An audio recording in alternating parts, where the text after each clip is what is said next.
አሉላ አባ ነጋ። ደራሲ ማሞ ውድነህ።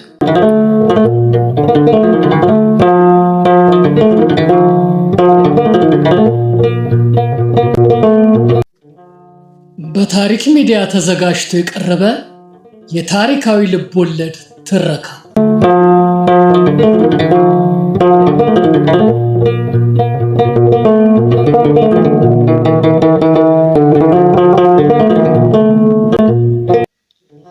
መጽሐፉ የታተመው 1979 ዓመተ ምህረት።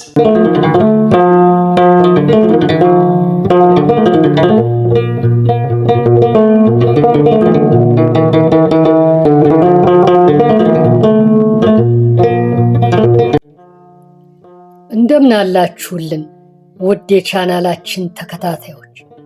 በባለፈው ክፍል 15 ኤናቢ ትረካችን በተዳሊ ጦርነት ከጣሊያኖች ጋር ወግነው ኢትዮጵያን በወጉ የአገር ተወላጅ ዜጎችን ለመዳኘት በተቋቋመ ችሎት ራስ አሉላ በሞት በስራትና በ40 ጅራፍ ግርፋት እንዲቀጡ መወሰናቸውን፣ የጣሊያን ሰላዮች እንደሆኑ ተደርሶባቸው የታሰሩት ኢጣሊያዊ ዜጎች በእንግሊዜው መልእክተኛ ሎርድ ፖርታል አማላጅነት ምህረት ተደርጎላቸው ከስር መለቀቃቸውንና አፄ ዮሐንስ በጎንደር በኩል የማህዲስቶች እንቅስቃሴ እየገፋ በመምጣቱ በማህዲስቶች ላይ ለመዝመት መወሰናቸውን ሰምተናል። አሁን ደግሞ ክፍል 16 ትረካን እናዳምጣለን። እናንተም ትረካውን እስከ መጨረሻው እንድትከታተሉ እየጋበዝን አሁን ወደ ሙሉ ትረካው እናመራለን።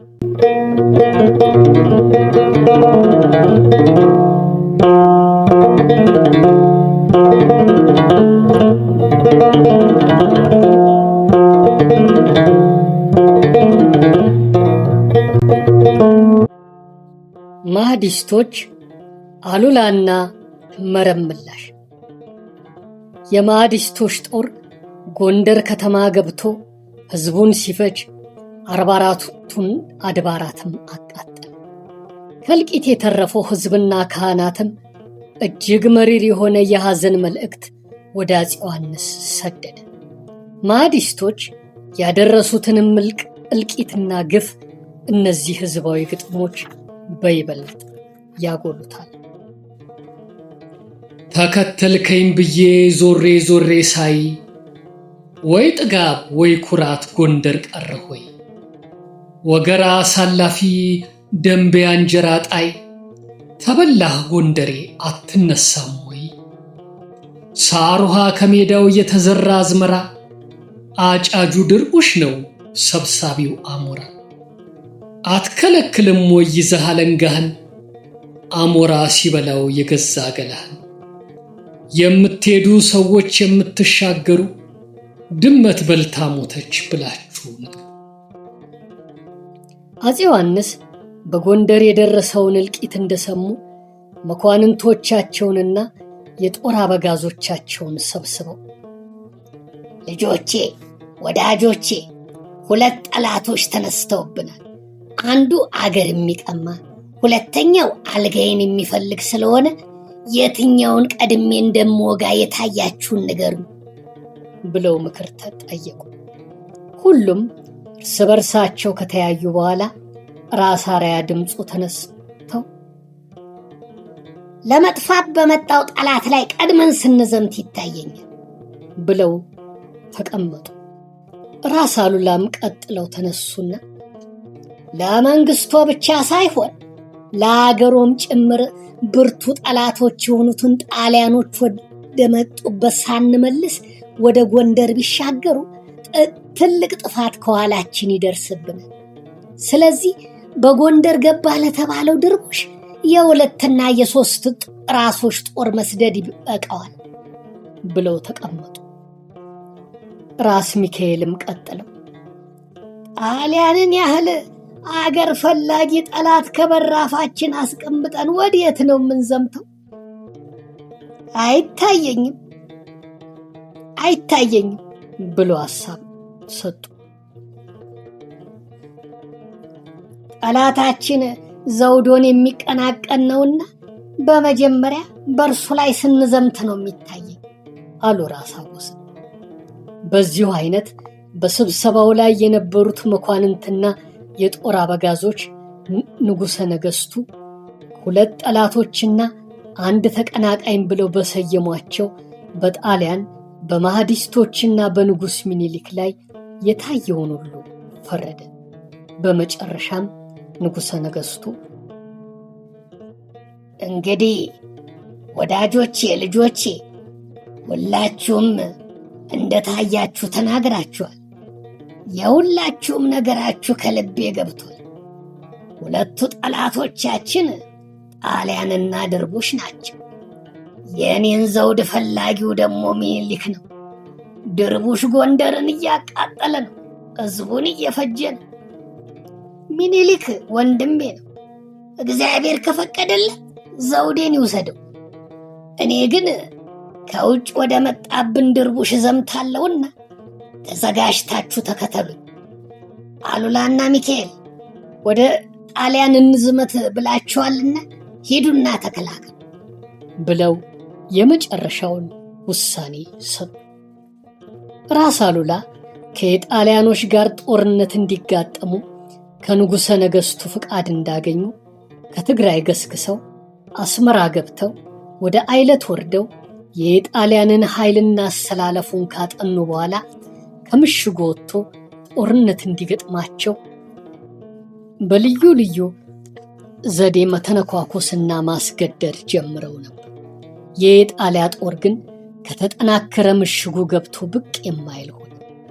በዚያው ወቅት ደግሞ በቤተ መንግሥቱ ዙሪያ የነበሩት የአፄ ዮሐንስ ባለሟሎች በአሉላ ላይ ክሳቸውን አቀረቡ። የክሶቹም ዋና ዋና ነጥቦች፣ አንደኛ አሉላ ተዳሌ ድረስ ሄዶ ከጣሊያኖች ጋር ጦርነት ባይገጥምና ድል ባይመታቸው ኖሮ እነርሱም የተዋረደ ክብራቸውን ለማደስ ሲሉ በርካታ ጦር ምጽዋ ድረስ ባላመጡ ነበር። እንዲያውም የእኛ ደጋፊዎች ሆነው ድርቡሾችን በወጉልን ነበር። ሁለተኛ ወንድሙም ለመሸፈት ያስባልና እንዲያዝልን። ሶስተኛ ወንድሙ ከተያዘ እርሱም ከርቶ ከጣሊያኖች ጋር ይስማማቦታልና በሐማሴን ያከማቸውን መሳሪያ አስቆጥሮ እንዲያስረክብ የሚሉ ነበር። አፄ ዮሐንስም የከሳሾቹን ባለሟሎቹን ሐሳብ ተቀብለው የክብር ዘብ ወይም የምርጥ ጦር አዛዥ የነበሩትን የራስ አሉላን ወንድም ደጃዝማች ተሰማን ከስልጣናቸው ሽረው ንብረታቸውን ወረሷቸው። ቀጥለውም ራስ አሉላን ከአስመራ አስጠርተው በሐማሴን ያከማቸው የጦር መሳሪያ እስከ 40,000 ይደርሳል ተብሏል። ለምንድን ነው እኔ ሳልፈቅድልህ ይህን ያህል ያከማቸው? ምን ተመኝተህ ነው ብለው መኳንንቶቻቸው ፊት ጠየቋቸው። ኧረ ጃንሆይ፣ የሚጠሉኝና የሚንቁኝ ከዚህም ሌላ የእኔን ሹመት የፈለጉብኝ ጠላቶቹ ጣሊያኖች ውስጡን ያታለሏቸው ተንኮለኞች ያቀረቡለው ውሸት ነው እንጂ እኔ ይሄ ሁሉ መሳሪያ የለኝም። ጌታዬ፣ እርሶንና አገሬን ከማገልገል በቀርም ሌላ ሐሳብ የለኝም ብለው መለሱ። በል ለማንኛውም ከዚህ ከሚመረጡ ሰዎች ጋር ሄደ ያለህን የጦር መሳሪያ ብዛትና አይነቱንም ጭምር እንድታስቆጥር ዋስጥራ አሉ አፄ ዮሐንስ። የኔ ዋስ እጆ ነው ጌታዬ፣ እጆ ይጣለኝ፣ የኔ ዋስ እጆ ነው፣ እጆ ይጣለኝ ብለው አሉላ የንጉሠ ነገሥቱን እጅ መተው ምለው ከሳሾቻቸው ከመረጧቸው ተቆጣጣሪዎች ጋር ሆነው የጦር መሳሪያቸውን ለማስቆጠር ወደ አስመራ ተመለሱ።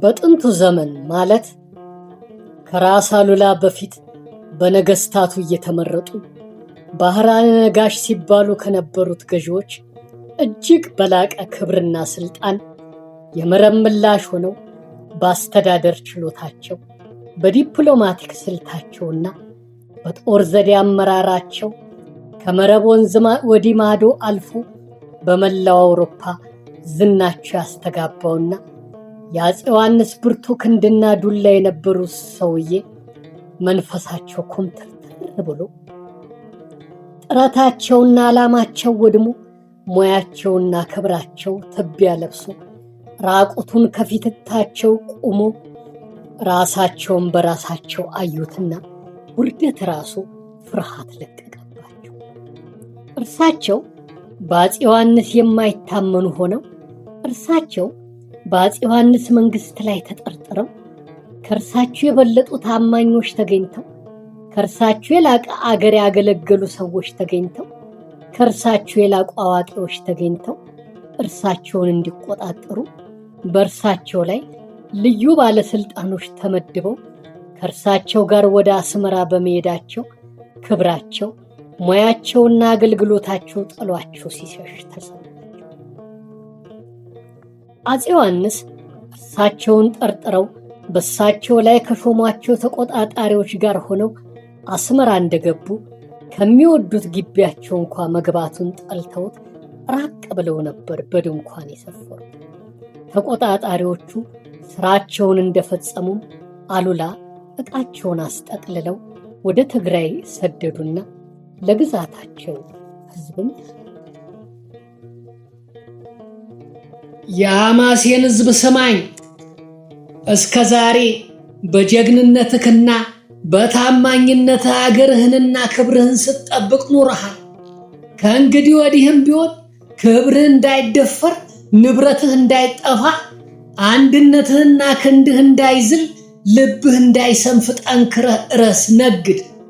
እኔ የበደልኩ ነገር ቢኖር ለራስህ ለአንድነትህና ለክብርህ ብዬ ነውና ከልብህ ይቅር በለኝ ብለው አዋጅ አናግረው 100 የማይሞሉ ወታደሮች ከተማቸውንና ቤታቸውን እንዲጠብቁ አስመራ ትተው በታላቅ ሰልፍና ክብር ሲመላለሱባት ከነበረችው ከተማቸው ሾልከው አዋጁንና ወደ ትግራይ መመለሳቸውን የሰማውን ሕዝብ እጅግ አዘነ። አንድ የገበሬ ልጅ ለምን የንጉሠ ነገሥት ታማኝ ሆነ ብለው መላ ሰውነታቸው በቅናት አብቆ ሊፈነዳ ተቃርቦባቸው የነበሩት የአፄ ዮሐንስ ባለሟሎችና የአሉላ ተቃዋሚዎች በራስ አጎሳ ፈቀላጤነት በደጃዝማች ደበበ አስተባባሪነት በራስ አሉላ ላይ ነውር ነገር ተፈልጎ ክሱ ተቀነባብሮ እጁ እንዲያዝ ተብሎ ለአፄ ዮሐንስ ቀረበ። ይህን ወሬ ምጽዋ የነበረው የጣሊያን ጦር አዛዥ እንደሰማም አሉላ እንዳይመለሱበት አፄ ዮሐንስን ሞትወቱንና ማቆላመጡን ቀጠለበትና እርሶን እንዳረዳው ከእርሶ ጋር ያካቹን የራስ አሉላ ናቸው። ሀገሩን ሐማሴንንም ለሀገሩ ባላባ ቢሰጡት እጅግ የበለጠና የተሻለ ነገር ይሆናልና ያስቡበት ብሎ ከገለጸ በኋላ ብሎ ከገጸ በረከት ጋር መልእክተኞች ሰደደ። እንግዲህ የወዲ ቁቢ ወንጀል ከባለሟሎቻቸውና ከጣሊያኖች የቀረበላቸው አፄ ዮሐንስም ክሱን ችላ የማይሉት ስለሆነባቸው አሉላ በመጀመሪያ የሟችቷን ባለቤታቸውን የወይዘሮ አምለሱን ሀብት የወግና የጌጥ ዕቃ ሁሉ ለወላጆቻቸው እንዲያስረክቡ ፈረዱ። ቀጥለውም ለጣሊያኑ የጦር አለቃ ራስ አሉላ እንደ በደለህ አድርገህ ልከህብኛል። ጥፋተኛው እንዲታወቅ ከአንተ በኩል ሁነኛ የሚሆን ሹም ላክና እኔም አቡኑና መኳንንቱ ባሉበት ራስ አሉላን አስቀርቤ ጉዳዩን ላስመርምረውና ጥፋተኛው በእውነት እርሱ ሆኖ ከተገኘ በሰራው ስራ ቀጠዋል ብለው ላኩ።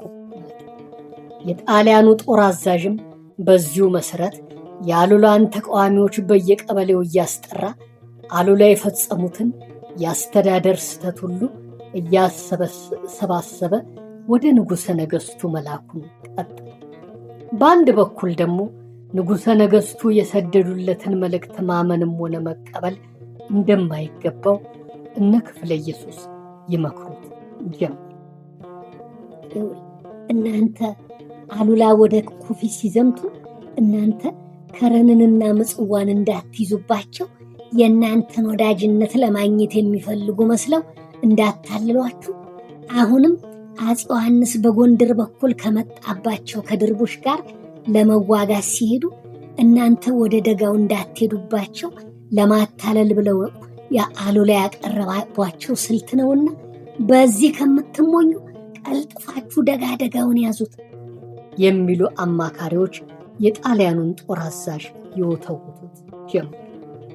የጣሊያኑም የጦር አለቃ በቀረበለት ሐሳብ ተደስቶ በአፄ ዮሐንስ ቤተ መንግሥት ውስጥ የሚደረገውን ዝግጅትና የራስ አሉላንም ሁኔታ የሚከታተሉለት ተመልካቾች በሚስዮናውያኑ አማካኝነት ወደ መቀሌ ሰደደ።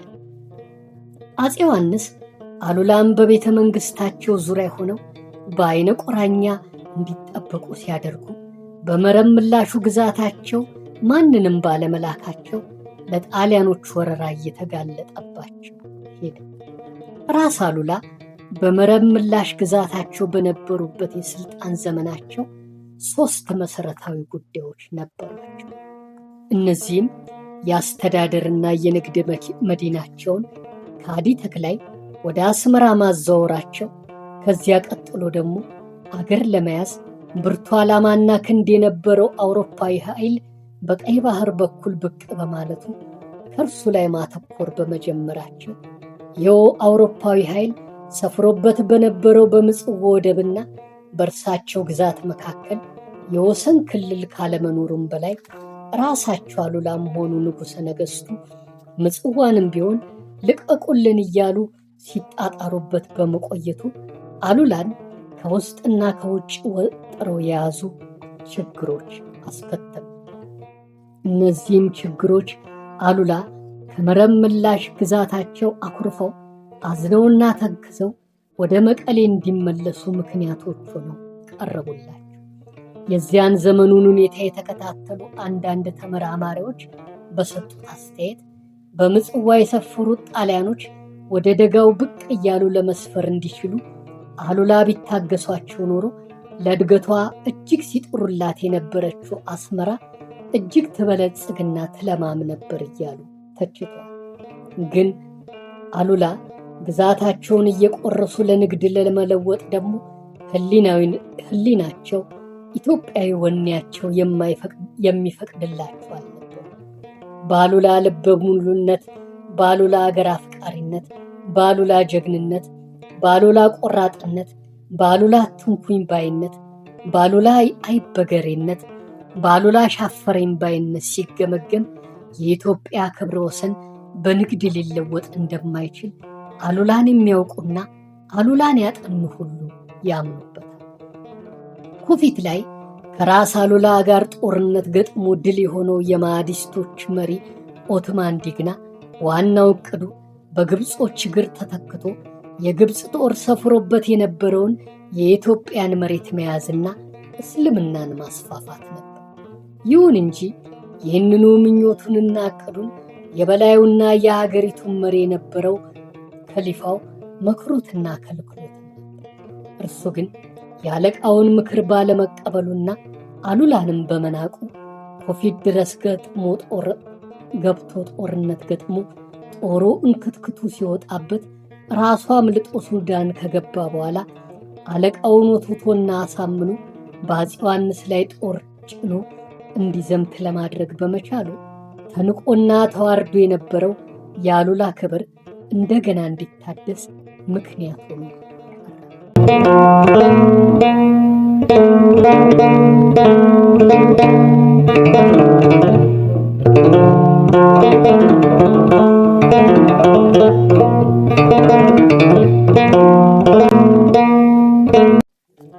የማህዲስት ጦር ጎንደር ገብቶ አፄ ዮሐንስም የእስልምናን ሃይማኖት እንዲቀበሉ ስለላከባቸው የክተትና የዝግጅት ውሳኔ ቢሰጠውም ፈጥነው ወደ ዘመቻው ለመሄድ የተቸገሩባቸው ምክንያቶች ነበሩ።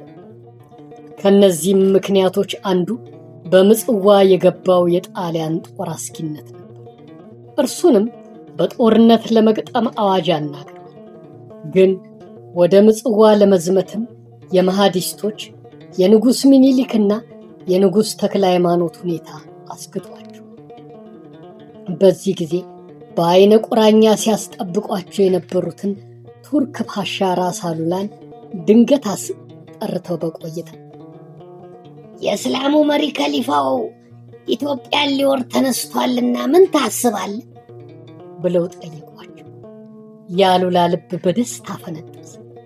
የተዋረደ ክብራቸውን ለመመለስ የሳቀ ተፎካካሪያቸውንና ከሳሻቸውን ሁሉ ለማሳፈር የዛለውን ክንዳቸውን ለማፈርጠም አጋጣሚ እንደመጣላቸው ተረዱ።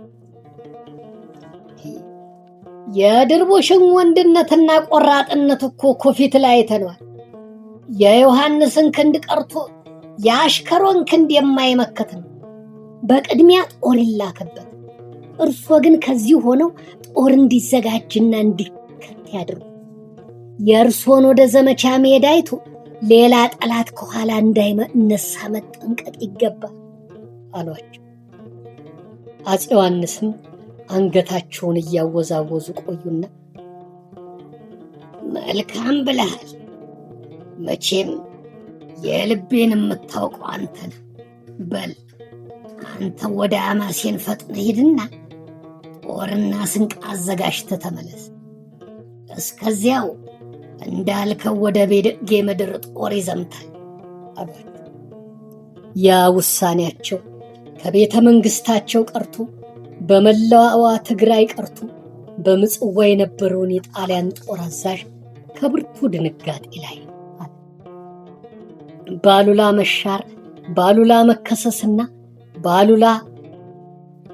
አሉላ በአፄ ዮሐንስ ዘንድ ሞገስ ማጣት በኢትዮጵያውያን የእርስ በርስ ጥልና ግጭት እጅግ ሲፈነጥዝ የነበረው የጣሊያኑ የጦር አለቃ ከብርቱ ሰመመን ላይ ወደቀ።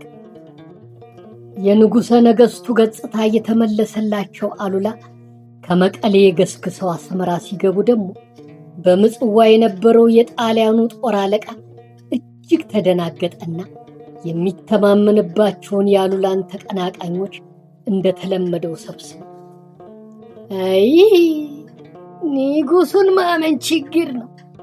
በፊት እንደነገራችሁኝ ያንን መልእክት የሰደዱልኝ ሊያታልሉኝ ፈልገው ነውና ከእንግዲህ ወዲያስ ምን ታስባላችሁ? አሉላም ተመለሰ። እሱንስ እንዴት አድርጎ መታረክ ይቻላል ብሎ ምክር ጠየቀ። የስብሰባው ደጋፊዎች ግን የሰጡት ምክር አሉላን በልዩ ልዩ ገጸ በረከት ማታለል የሚል ብቻ ነበር። አፄ ዮሐንስ ስም ከራስ አሉላ በቀረበላቸው ሐሳብ መሰረት ልጃቸውን ራስ አርአያ ሥላሴን ከ40,000 ጦር ጋር ወደ ቤጌ ምድር ሄደው መሐዲስቶቹን እንዲያስወጡ አዘመቷቸው። ዳሩ ግን ራስ አርአያ በፈንጣጣ በሽታ በመሞታቸው በቤተ መንግሥት ውስጥ ታላቅ አዘኑ። ከሁሉም ደግሞ ራስ አሉላ ከልባቸው አዘኑ። ምክንያቱም ለራስ አርአያ ሞግዚት ስለነበሩና ሲነክሱላቸው ከትግራይ መኳንንት ክስና ንትርክ እፎይ ብለው ለመገላገል የሚያስችል ስልጣን ሊያስጨብጧቸው እንደሚችሉ በተስፋ ይጠባበቁ ነበርና። የወጣቱ የራስ አርአያ መሞት በአፄ ዮሐንስና በንጉሥ ሚኒሊክ መካከል የነበረውንም የጋብቻ ክር በጠሰው። ንጉሠ ነገሥቱም በብርቱ በማዘናቸው ጤንነታቸው ታወቀ። ንጉሥ ሚኒሊክ ከራስ አርአያ ሞት በኋላ ከሸዋ ገስግሰው ወሎን መያዛቸውን አፄ ዮሐንስ እንደሰሙ የማስፈራሪያ ዱላቸውንም ከአስመራ ወደ መቀሌ አዛወሩ። እንደገናም ቱርክ ፓሻቸውን ማቅረብ ጀመሩ።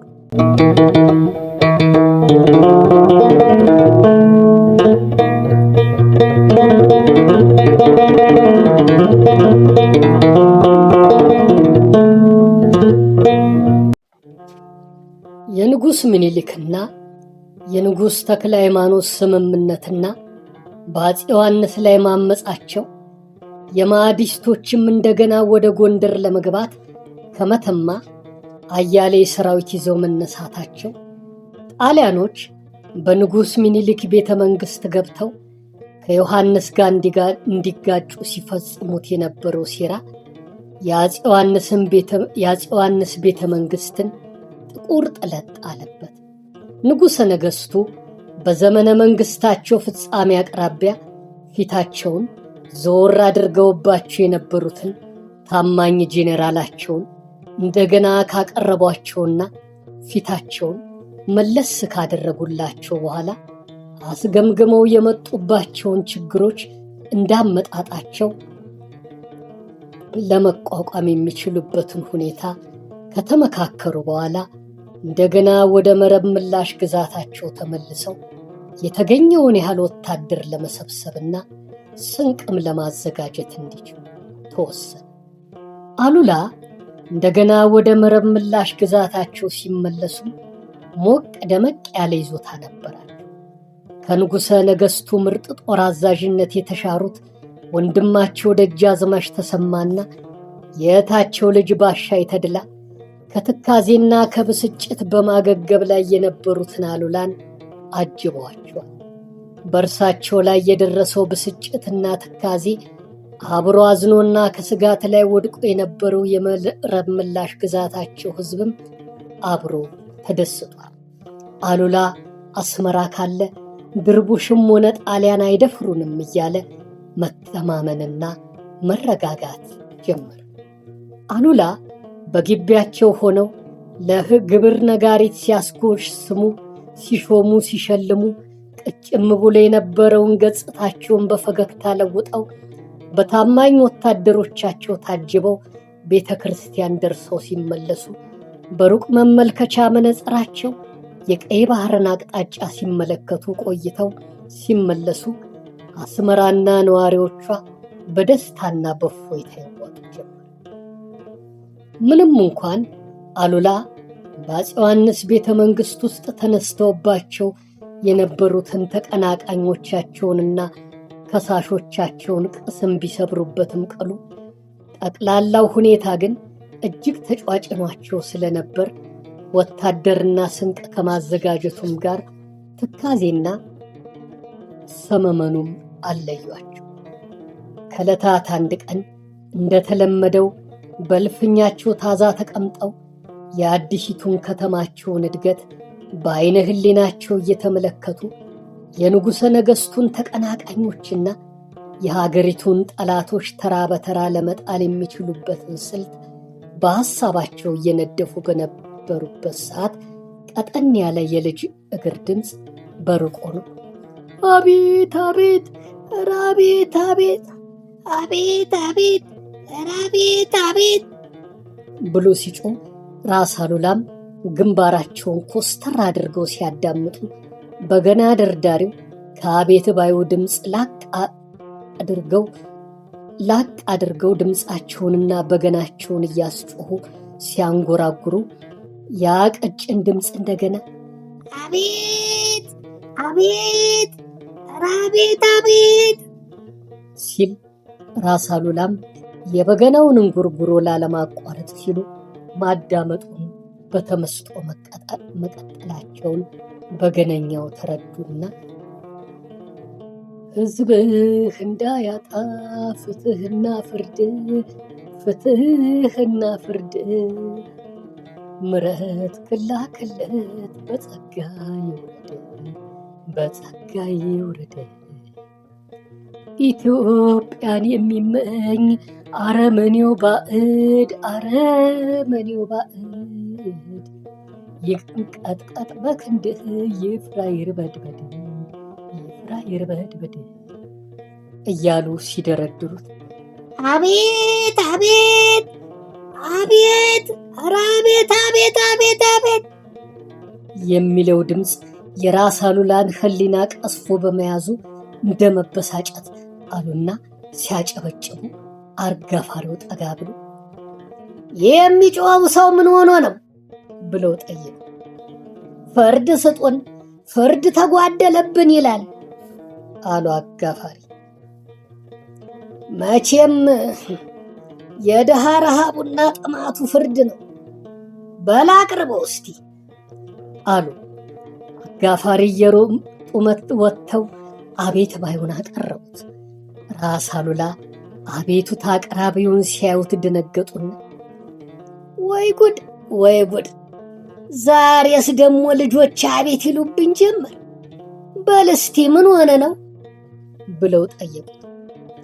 አባቴ ሞቷል፣ እናቴም የአባቴን ንብረት ይዛ 6 ልጆች ስታሳድግ አሁን በቅርቡ በመንደራችን የተጣለውን ግብር አንቺ ብቻሽን እንድትከፍሊ ራስ አሉላ አዘውሻል ብለው የመንደራችን ሽማግሌዎች ስላዘዟት ያሉንን ከብቶች በሙሉ ለመሸጥ ነድተን ስለመጣን ሲሆን ፍርድ ይሰጠን፣ ያለዚያ ከብቶቹን እርሶ ይግዙን አላቸው። ራስ አሉላ በቁጣ ጠሩና እኔን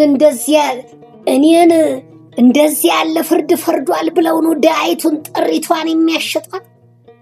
አሃ ለካይን የስም ማታለያ የድሃ ማንገላቻ ሆኗልና በእኔ ስም ፍርድ ይሰጥበትና ይሸጥበት ጀመር። በእኔ ስም ለካ ግፍና ተንኮል ይሰራበታል። ለመሆኑ የመጣኸው ከየት ነው? ከስራዬ ነው አለ አቤት ባዩ።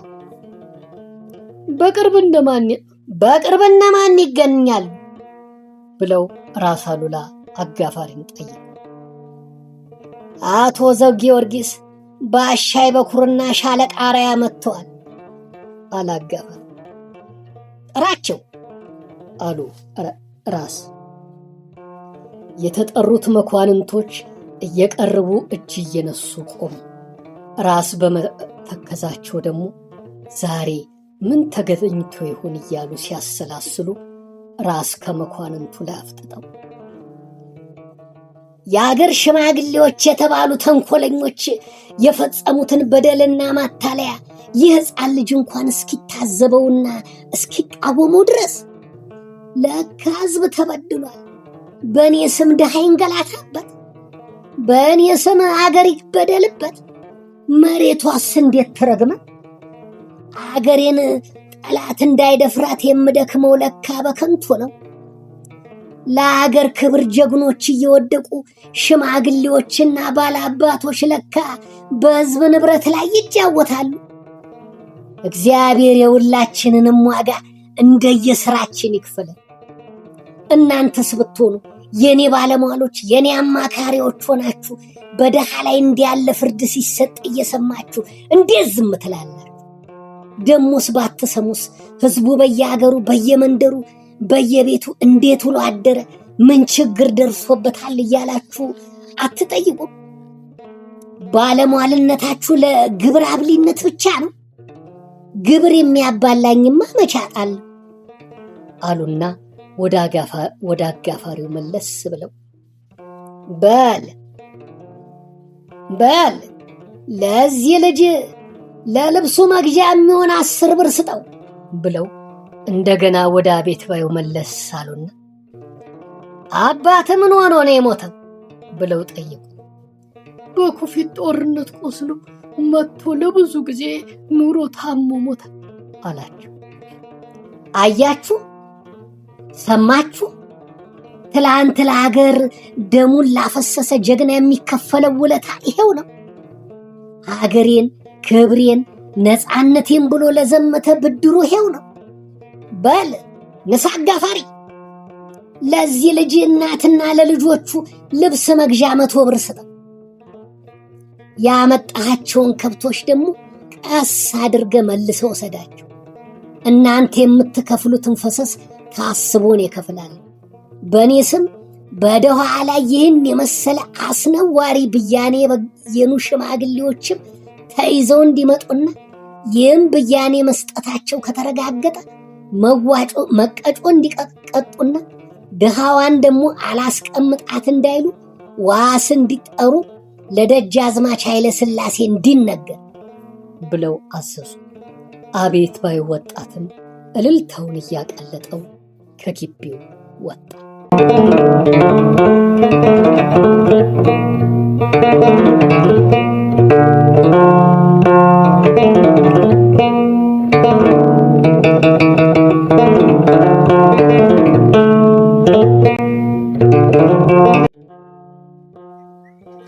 ራስ አሉላ አስመራ ላይ ሆነው በርከት ያለ ጦር ለመሰብሰብ ብርቱ ጥረት አደረጉ።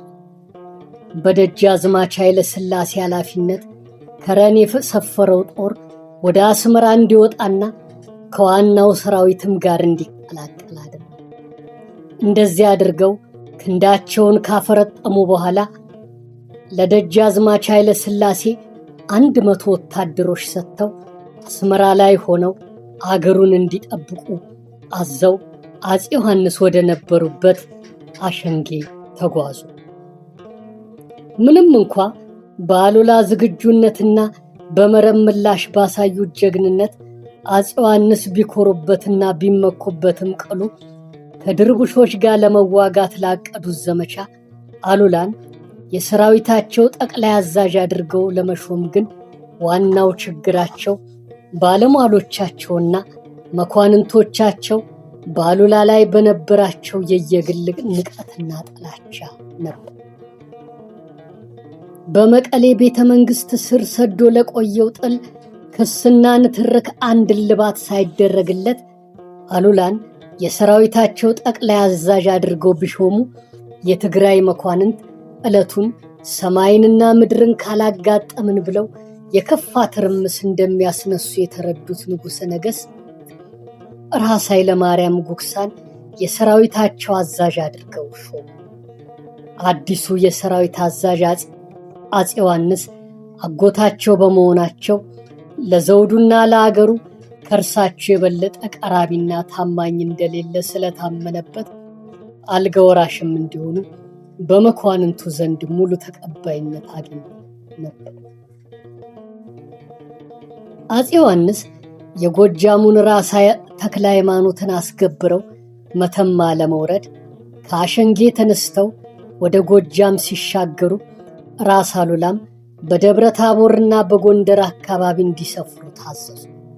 ምንም እንኳ የንጉሠ ነገሥቱ ጦር ተጠቃሎ በጎጃምና በበጌ ምድር ውስጥ በመስፈሩ ሰሜን ኢትዮጵያ ቢጋለጥም በምጽዋ የነበሩት ጣሊያኖች በሰዓት የነበራቸውን ምሽግ ከማጠናከር በቀር ፈጥነው ወደፊት ሊገፉ አልፈለጉም።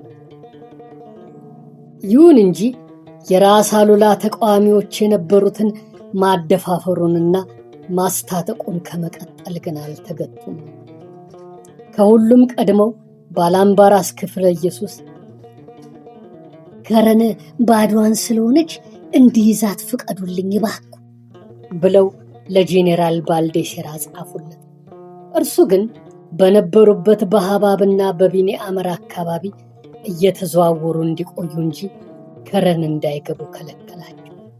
ይሁን እንጂ የራስ አሉላ ተቀናቃኞች የነበሩት እንደ ክፍለ ኢየሱስ የመሳሰሉ ተቃዋሚዎች በየጊዜው ሕዝቡን ማስጨነቅ ስለቀጠሉ አስመራ ለነበሩት ለራስ አሉላ ወታደሮች ምክትል አዛዥ የነበሩት ባሻይ ገብረ ማርያም ከሽፍቶች ጋር ሲታኮሱ ሞቱ። ከዚያ በኋላ ሁኔታው እየተበላሸ ሄደ። የአካለ ጉዛይ አገረ ገዢ ሆነው አዲስ ተሾሞ ተልከው የነበሩት ፊት አውራሪ ደበበም እንኳ አስመራ ገብቼ የአማሴንንም ግዛት ደርቤ መያዝ ስላሰብኩ ከተማዋን እንድትለቅልኝ ብለው ለደጃዝማች ኃይለ ሥላሴ ላኩባቸው። ደበበ የአካለ ጉዛይ ገዢ ሆነውም አፄ ዮሐንስም ወደ አሸንጌ ሲሄዱ ነበር። ደጃዝማች ኃይለ ሥላሴ እንደው አንተ የጌታዬን የአሉላን ግዛትና ከተማ በጉልበት ለመውሰድ ከፈለክ እጠብቅሃለሁ፣ ናና ሞክረኝ እስቲ ብለው ስላላኩባቸው የደጃዝማቹን ቆራጥነት ካወቁ በኋላ ደበበ ከሰገነቲ ወደ አድዋ ሄደው ሰፈሩና ምጽዋ ላይ ሆኖ ለራስ አሉላ የጦር መሳሪያ ሲያስመጣላቸው ለነበረው ግሪካዊ ነጋዴ ለእርሳቸውም እንዲያመጣላቸው መላላክ ጀመሩ። ፊት አውራሪ ደበበ ክንዳቸውን አሳብጠው ስልጣን ለመቀማት የነበራቸው ጉጉት ከግሪካዊ ነጋዴ በቂ መልስ ባለማግኘታቸው ብቻ አልተገታም። ከቀይ ባህር ማዶ ተሻግሮ ኤደን ለነበረው የእንግሊዝ እንደራሴ ደረሰ። የነበራቸውን ጉጉት ሲጽፉለትም እኔ በምንም ነገር ከንጉሱ ጋር አይደለሁም። ራሴ የቤተ መንግስቱ የዘውዱ ተወላጅ ነኝ። የክርስቶስ ፍቃዱ እየሆነልኝም እንደሆነ የእርሶን እርዳታ አገኛለሁ። ከእንግዲህ ወዲያ ምንም ችግር አይኖርብኝም። ከልቤ ያፈቅሮታል፣ አምኖትማል። እርሶም ይመኑ። አፄ ዮሐንስን ለዙፋናቸው ያበቃችኋቸው እናንተ መሆናችሁን አውቃለሁ። እኔንም ለዙፋኔ እንድታበቁኝ እለምናለሁ ብለው ባላምባራስ ክፍለ ኢየሱስ ከረንና አስመራን ካልያዝኩ እያለ በሚገለገሉበት ሰዓት ደግሞ ደበበ የአሉላን ግዛት ለመያዝ ተመኝተው ካቃታቸው በኋላ ዙፋን ላይ አስቀምጡኝ እያሉ የባህር ማዶን ሰዎች መለመን በጀመሩበት ወቅት በአምባ ሰላማ ተራራ ላይ ታስረው የነበሩት ራስ ወልደ ጊዮርጊስ ደግሞ ያንሰራሩና ክፍለ ኢየሱስንና ጣሊያኖች ከረንና አስመራን እንዲይዙ ምጽዋ የነበረው የኢጣሊያ ጦር አዛዥ የጻፉት ደብዳቤ አስመራ ሲደርስ ደጃዝማች ኃይለ ሥላሴ ይዘው በጌ ምድር ለነበሩት ለራስ አሉላ ሰደዱ። ከነዚህ ሌላ ደግሞ የአፄ ዮሐንስ የት ልጅ የነበሩትና ለብዙ ዓመታት በስር ላይ የኖሩት ደጃዝማች ስዩም ገብረ ኪዳን ወይም አባ ጎበዝ የአሉላን ግዛት ለመያዝ ታጥቀው ተነሱ። ደጃዝማች ስዩም ጎጃም ውስጥ ታስረው ሲኖሩ አፄ ዮሐንስ ራስ ተክለ ሃይማኖትን ለማስገበር ጎጃም እንደገቡ ራስ ተክለ ሃይማኖትም ደጃዝማች ስዩምን ፈተው ወደ ንጉሥ ሚኒሊክ ሰደዷቸው። ሚኒሊክም ደጃዝማች ስዩምን ይቀበሉና በምን ተግባር ላይ ሊያሰማሯቸው እንደሚችሉ ማሰላሰል ጀመሩ። አፄ ዮሐንስ ጎጃምን እያስመዘበሩ ወደ ሸዋም ለመግባት ማቀዳቸውን ንጉሥ ሚኒሊክ እንደሰሙ በይበልጥ ስልታቸውን ማቀነባበር ቀጠሉና ደጃዝማች ስዩምን አስታጥቀው ወደ እንደርታ ሰደዷቸው።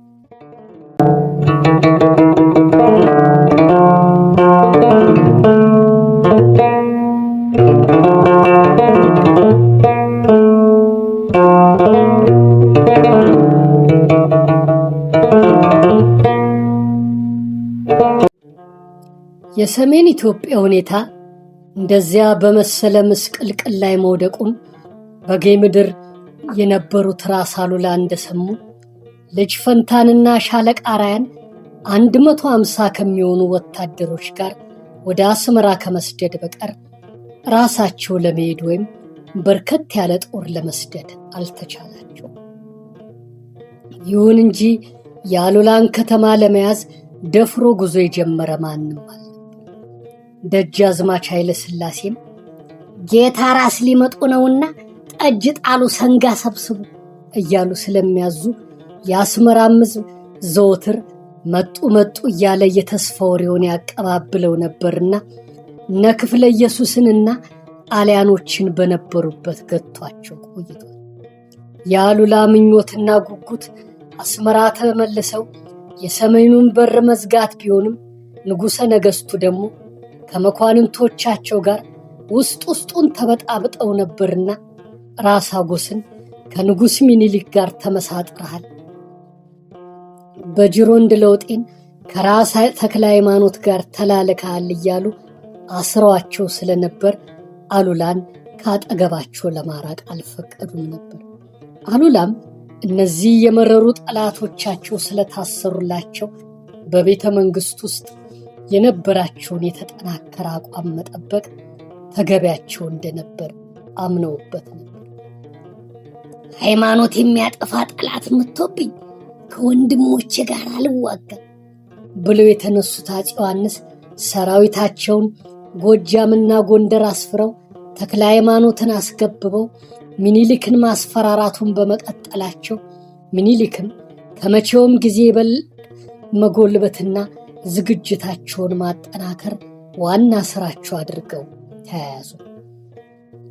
በተራራ ላይ ከነሰራዊታቸው ተከበው የነበሩት ራስ ተክለ ሃይማኖት ንጉሥ ምኒልክ የማይደርሱላቸው መሆኑን ተረድተው ተስፋ በቆረጡበት ሰዓት አፄ ዮሐንስ ከነሰራዊት ከምታልቅ እጅህን ብትሰጠኝ ይሻል፣ ምሬሃለሁ፣ የወንድማማች ደም አናፍስስ የሚል መልእክት ሰደዱላቸው።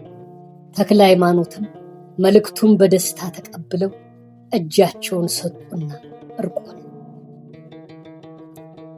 በጎጃም በኩል የነበረው ችግር በእርቅ ከተፈታ በኋላ ራስ አሉላ የአባይን ወንዝ ተሻግረው እንዲሰፍሩና በሸዋ ላይ እንዲያነጻጽሩ፣ ቀጥሎም ንጉሠ ነገሥቱ እንዲዘምቱ ተወሰነ።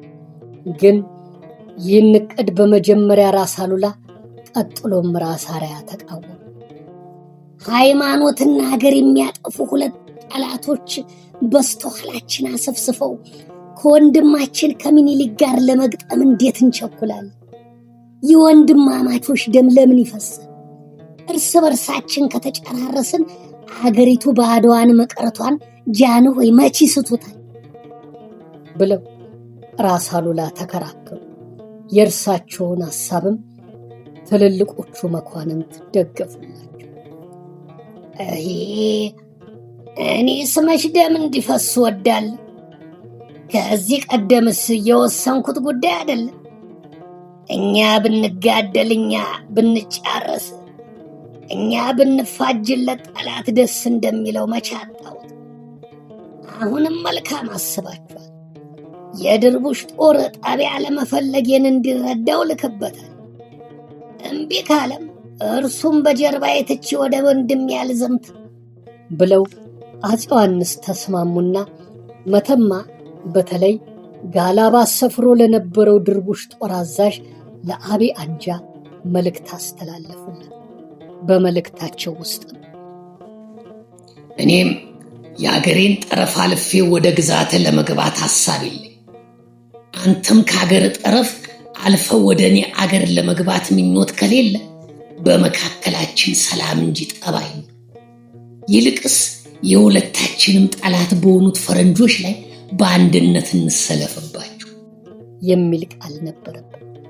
የድርቡሹ ጦር አለቃ በላከላቸው ምላሽ ላይ ግን ድፍረትና ወንድነት ካለ ናና እንጋጥ፣ ባትፈራይ ኖሮ እንደዚህ ብለህ ከመጽሐፍ ትዘምት ነበር። አሁንም ካለህበት የማትወጣ ከሆንክ ተዘጋጅተህ ጠብቀኝ፣ እመጣለሁ የሚል አረፍተ ነገር ስለነበረበት አፄ ዮሐንስ ቀርተው አሽከሮቻቸው ሊታገሱት የማይቻላቸው ውርደት ነበር። ይኸውልኝም እንግዲህ ከዚህ የበለጠ ውርደት መቼም አይደርስብን። ከዚህ የከፋ ጠላትም በኋላ የትቼ ወደ ወንድሜ አልሄድም። ወንድሜን በጀርባ ያዝዬ በግንባሬ ወደ መጣው ጠላት ይዘምታል። ከዚያ ከተመለስኩም ወደ ሸዋ ዘምታለሁ ብለው ወሰኑና ወደ መተማ ዘመቱ።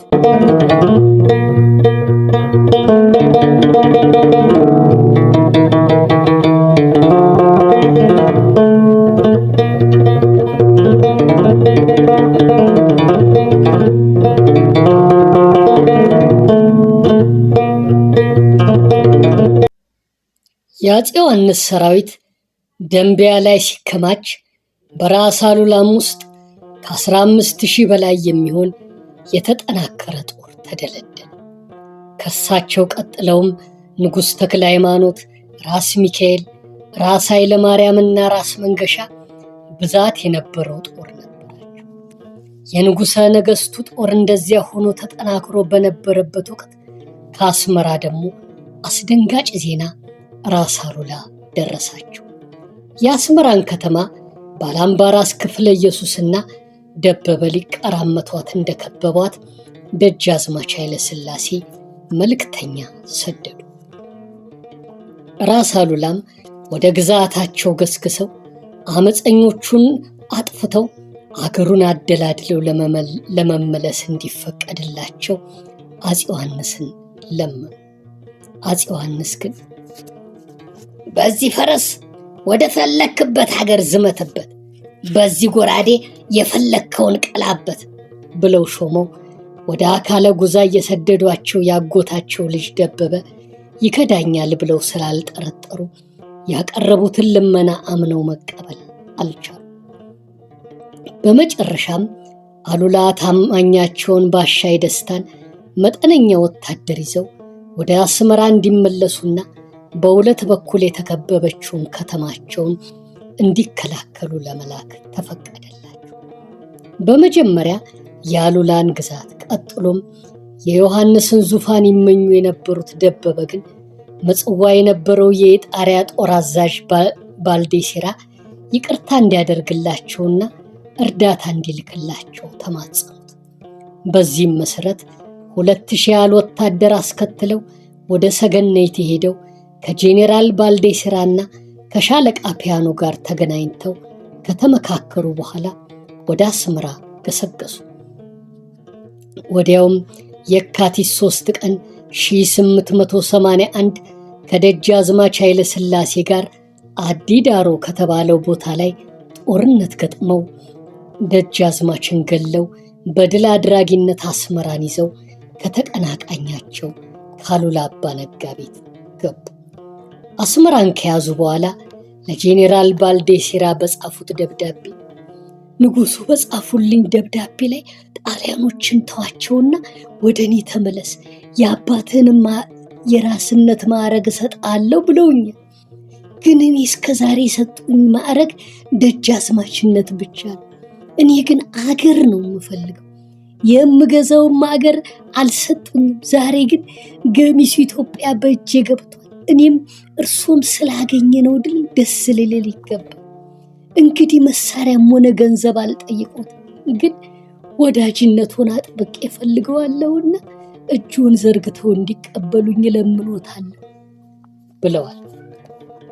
ምንም እንኳን ደበበ በጉልበታቸው የመረብ ምላሽን ግዛት የጨበጡ መሆናቸውን አረጋግጠው ከጣሊያኖች ጋር ለመወዳጀት አስበው መልእክተኛ እየላኩ ደጅ ጥናት ቢጀምሩም ጣሊያኖች ደግሞ የራሳቸው ዓላማ ነበራቸውና ደበበ አስመራ ከመግባታቸው 3 ቀናት በፊት በክፍለ ኢየሱስ መሪነት ከረን ገብተው ባንዲራቸውን ሰቅለው ነበር። ለደበበ ደብዳቤ ምላሹን ከመስጠት ፈንታም አስመራን መያዝ በጣም ቀላል ሆነላቸው።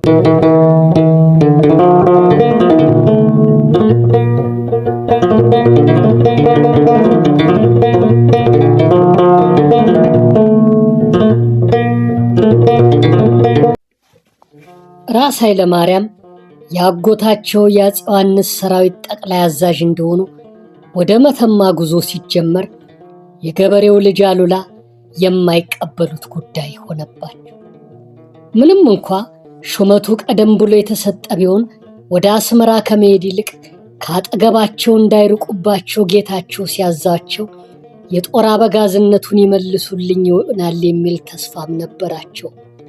በመጨረሻው ግን ንጉሠ ነገሥቱ ከሰጡት ውሳኔ የማይመለሱና የጦር አዛዥነቱን ከራስ ኃይለ ማርያም የማያነሱ መሆናቸውን ካረጋገጡ በኋላ አሉላም የጦር አለቆቻቸውን ሰብስበው እኛ ተከታዮች እንጂ ተዋጊዎች እንድንሆን አልተፈቀደልን። ምንም ወዳጆቼና አሽከሮቼን ብትሆኑ በዚያ አሰላለፍ ዘምተን ጦርነት ገጥመን ድል ያደረግን እንደሆነ ታዘቡኝ። እንዲያውስ ባልተስማማውበትና ባልመከርኩበት መኳንንቶችና ባለሟሎች ተጠቃቅሰው በተሿሿሙበት ጦርነት ለምን እዘምታለሁ? ትላንት ኩፊት ላይ ላዳሸቁት ድርቡሽ እጄን ለመስጠት ነው ወይስ ለመሸሽ? የትውልድ ማፈሪያ የአገር መሳቂያ ለመሆን? ያለኝን ወታደር ይውሰዱት። እኔ አሉላ ግን አልነቃነቅም። እኔ የገበሬው ልጅ ወደ እርሻ ይመለሳል። የመኳንንትና የባለሟል እንኩቶ ሰብስበው አገሬን ለማዋረድ ሲሄዱ አብሬ አልታይም ብለው ድንኳናቸውን አስነቅለው ሰፈራቸውን ነቅለው ለመውጣት መዘጋጀት ጀመሩ። ይህን የተመለከቱ የጦር አበጋዞችና ባለሟሎቻቸው ደግሞ ተሰብስበው ከእግራቸው ላይ ወድቀው እባኮትን ራስ ትላንት ልጃቸውን ቀብረው ጠላት በፊት በኋላ በቀኝ በግራ ተሰልፎባቸው ዛሬ እርሱ ሲያኮርፋቸው አገር ምን ይሎታል? ባይወለዱ ባይዛመዱ ነው የከዷቸው ነው የሚባለው። ጦርነቱስ ቢበላሽ አገርና ታሪክ የሚፈርዱት በሳቸው ነው። እርሱ ምን ተዳው? አሁንም እንደው በሚያምኑት በዚህ ቆሌው ሚካኤል ይዘኖታል፣ ሐሳቦን ያንሱልን ብለው ለመኑ። እኔማ ምን ቸገረኝ ለአገርና ለራሳቸው በይበልጥም ደግሞ በዚህ ስልትና በቅምጥል መኳንንት አዝማችነት የሚሰለፈው ሰራዊት ከንቱ እልቂት አሳርሮኝ ነው እንጂ ብለው ሐሳባቸውን አነሱና ለዘመቻው ተሰለፉ። ራሳቸው ንጉሠ ነገሥት የዘመቱበትን ሰራዊት ጠቅላይ አዝማቹ ራስ ኃይለ ማርያም በሚከተለው አኳኋን መደቡት። ራስ መንገሻና ራስ ኃይለ ማርያም የንጉሠ ነገሥቱን 2 ክፍል ሰራዊት ይዘው በራስ ኃይለ ማርያም የበላይ አዛዥነት ግንባር፣ ሁለተኛ ራስ አሉላ ከራስ መንገሻ ጋር ሆነው በራሳቸው በአሉላ አዛዥነት በቀኝ ክንፍ እንዲሰለፉ ተወሰነ። ይህን አሰላለፍ አሉላ ከተቃወሙት ምክንያት አንዱም ንጉሠ ነገሥቱ ወደ ጦርነት ሲሄዱ ሰራዊቱ በ5 ክፍል ተሰልፎ ንጉሠ ነገሥቱ ወደ ጦርነት ሲሄዱ ሰራዊቱ በ5 ክፍል ተሰልፎ በደጀንነት በግንባር በቀኝ በግራና ከጠላት በስተኋላ እንዲሰለፍ ብለው ነበር። ይህ አልሆነምና በተቃወሙት ስልት ተሰለፉ። የሁለቱ ወገኖች ሰራዊት ወደ ፊት እየገፋ ለመጨረሻው ትንቅንቅ በሚዘጋጅበት ወቅት ደግሞ የማዲስቶች ጦር ጠቅላይ አዛዥ የነበረው ሐመዳን አቧንጃ በድንገተኛ መሞት፣ ምክትሉ አዛኪ ካማል ጦሩን ባመነበት ስልት ደልድሎ አሰለፈ። ጦርነቱ ቅዳሜ መጋቢት 1 ቀን 1881 ሲጀመር የማዲስቶች ጦር በቀኝ ክንፍ የነበረውን የኢትዮጵያን ሰራዊት መጫን በማሳየቱ ራስ አሉላ በራሳቸው ስልት ወታደሮቻቸውን ከፋፍለው መዋጋት ጀመሩ። እየቆየም የኢትዮጵያ ጦር እያጠቃ ወደ ጠላት ምሽግ መግባት ሲጀምር የግንባር አዋጊ የነበሩት አሉላ በጥይት ተመተው ወደቁ። ወዲያው ቀልጥፎ ብድግ አሉና አልተጎዳው ወደ ኋላ ያየ ጠላት የነህና ምሬ አልምርህም ብለው አስለፈፉ። የተደናገጠው ሁሉ ተረጋግቶ ጦርነቱን ቀጠለና የጠላቱን ምሽግ አደበላለቀ። ገና ጦርነቱ ከመጀመሩ አስቀድሞ አሰላለፉንና ስልቱን አሉላ ተቃውሞት የነበረው በራስ ኃይለ ማርያም በኩል የነበረው ግንባር ግን እንደፈሩት መታጠፋ መጣ። አዝማቹ ራስ ኃይለ ማርያምም በጥይት ተመተው ሲወድቁ ጦሩ መበታተን ጀመረ። የራስ አሉላ ስልትና ሰራዊት ግን የጠላት ምሽግ ጥሶ መግባቱን የተመለከቱት አፄ ዮሐንስ በራስ ኃይለ ማርያም በኩል የተሰለፈውን ጦር ከሚሸሽበት እየተከላከሉ ወደፊት እንዲገፋ በሚጣጣሩበት ሰዓት እኛ ምሽጉን ጥሰን ገብተናልና ወደኛ ይምጡ ብለው ራስ መንገሻ ፈረሰኛ ላኩባቸው። ንጉሠ ነገሥቱም እንደ አንድ ጀግና ወታደር እየተኮሱ ጠላት እየጣሉ ወደፊት በማምራት ላይ እንዳሉ ቀኝ እጃቸውን በጥይት ተመቱ። ነጠላቸውን ቀደው ቁስላቸውን አሰሩና ወደፊት ገቡ። ወዲያው ደግሞ ግራ እጃቸውን የመታቻቸው ጥይት ደረታቸውንም አገኘቻቸው። አሽከሮቻቸው ተሸክመው ወደ ድንኳናቸው ወሰዷቸው።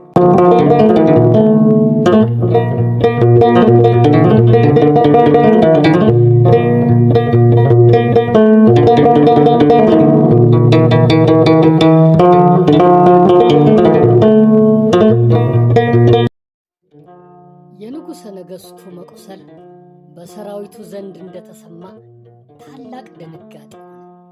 ወዲያውም ሲያጠቃና ሲያባረር የነበረው ጦር ወደ ኋላው መሸሽ በመጀመሩ ተባራሪው ጦር እየተከታተለ ፈጀው። ጊዜው መሽቶ ሲጨልም ብቻ ለኢትዮጵያ ሰራዊት ታላቅ እፎይታ ነበር። ንጉሠ ነገሥቱ ግን ሲሰቃዩ ነበር ያሉት።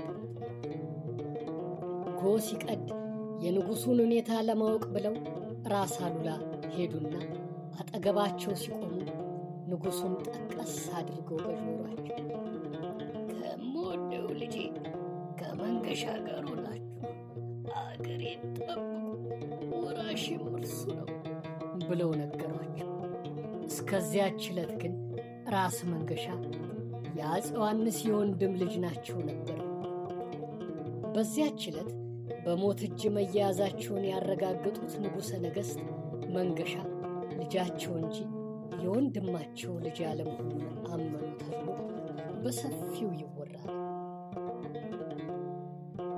የመንገሻን አልጋ ወራሽነት ለራስ አሉላ ካረጋገጡላቸው በኋላ ልጄ ታማኝ አሉላ መንገሻን እንደ አባት ሆነ ጠብቅ፣ ለእኔ ነበረ ታማኝነት ለርሱም እንዳትነፍቀው አደራ ሰጥቼሃለሁ አሉና ራስ መንገሻንም አስቀርበው ልጄ መንገሻ አሉላን አባትህ እንዲሆን ሰጥቼሃለሁ፣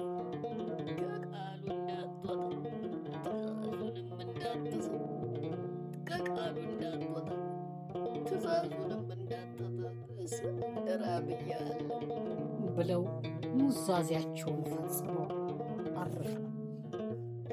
ራስ አሉላ እና ራስ መንገሻ ተበታትኖ የነበረውን ጦር ሰብስበው ለመዋጋት ያደረጉት ጥረት ከንቱ መሆኑን ተረድተው የንጉሠ ነገሥቱን አስክሬን ይዘው ወደ ኋላቸው ወደ ጎንደር ጉዞ መጀመራቸውን በሰላዩ አማካኝነት የሰማው ሲሸሽ የነበረ የማዲስጦች ጦር መከተል ጀመረ።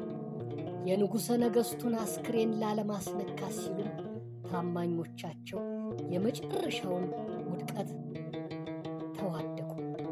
የንጉሠ ነገሥቱን አስክሬን ላለማስነካትም ሲሉ ታማኞቻቸው የመጨረሻውን ውድቀት ተዋደቁ። አትባራ ወንዝ አጠገብ ሲደርሱ በተደረገው የከፋ ጦርነት ታላቁ ራስ ያራያ ድምፁ፣ ቢትወደድ ገብረ መስቀል፣ ደጃዝማች ተድላና ሌሎቹም ታላላቅ የጦር አለቆችና ጀግኖች በንጉሠ ነገሥቱ ሬሳ ፊት ወደቁ። የአቢሲኒያ ነበልባለ እሳት እየተባሉ በውጭ አገር ታሪክ የሚጠሩት ራስ አሉላም የአደራ ልጃቸውን ራስ መንገሻን ይዘው ተመለሱ። በሕይወታቸው የመጀመሪያና የመጨረሻውን ሽሽት የዚያን ዕለት ብቻ። የማዲስጦች ጦር አዛዥም አዛኪ የአፄ ዮሐንስን ሬሳ ማርኮ አንገታቸውን ቆርጦ የዮሐንስንና የአሉላን ጭንቅላቶች ቆርጬ ልኬልሃል ብሎ ለከሊፋው ላከ። እርግጥ የአፄ ዮሐንስ ጭንቅላት ካርቱም ደርሷል። የአሉላ ጭንቅላት ግን አልተገኘም።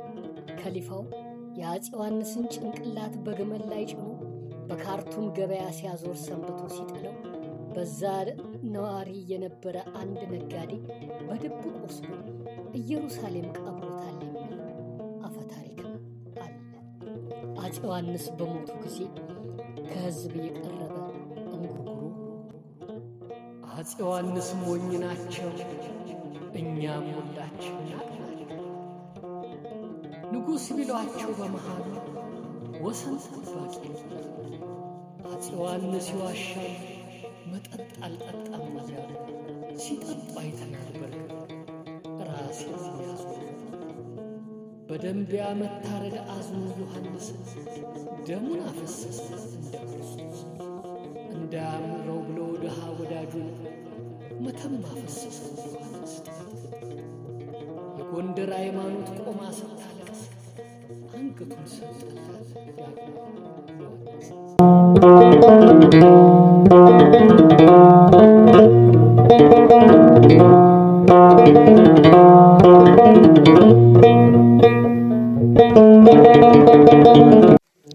የአፄ ዮሐንስ ሞት ከማንም ይበልጥ የጎዳው ወዲ ቆቢን ነው።